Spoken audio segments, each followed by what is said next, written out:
Okay, well, we got cut off, so we're in a little glen here again. Got a little duck floating by, a couple of them, pair. We've got some crows up there screaming at me, a murder of crows, basically saying, walk your walk, talk your talk, which I do. And the ducks talk about comfort and drawing together, right, as part of a community. They're community people, and these are two mallards working together. So this isn't talking about dating. This is just talking about people of like mind drawing together. Okay, so we got kicked off when we were talking about the great wave that we were supposed to ride, and that's pretty much it. I'm just going to leave it at that. The next message that we have is speaking about guides, and what's really interesting is I had a talk last night with a friend of mine concerning guides, and you got to be careful, who you listen to, because whoever you give your allegiance to, or whoever you listen to, that's your guide. Your guide could be your garbage man, your mailman, the nail lady, whoever it is that you listen to, that's a guide to you. So when somebody says to me, well, my guides say, I don't really care what anybody else's guides say. I listen to what my higher self says, and I go straight to the Father. It's my higher self and He that connect. My family is my team on the other side, and so as far as guides, that's great, but you need to be careful about who you give your allegiance to as far as a guide. Just because somebody calls themselves a spiritual person or says to you, Sherry, my guides are saying this, doesn't mean that it aligns with your soul.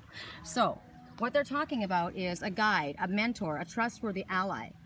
And they're telling you, in some cases, it's good to listen to ones who come to you with good intentions.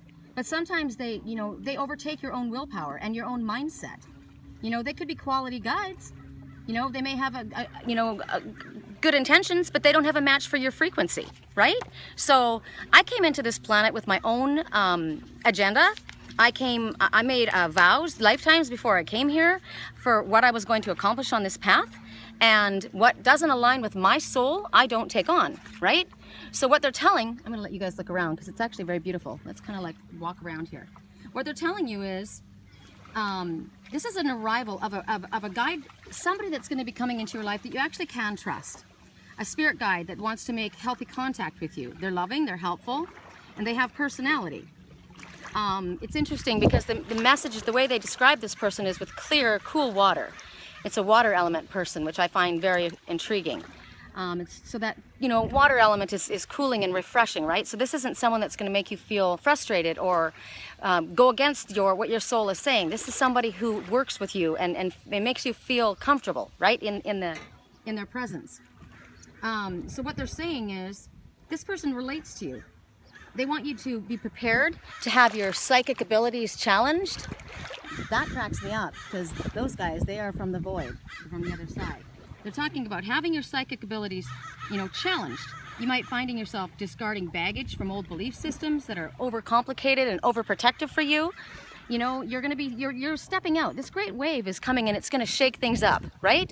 And with the guide that comes in, this person is going to be like you. And they relate, like I said, they relate to you.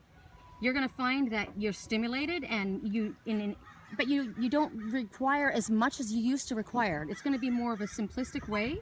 You're going to be more awake and more intellectually with it than you have been. You're more grounded, and you're more yourself than you ever have been before. You're going to develop your relationship with your guide, and you're going to be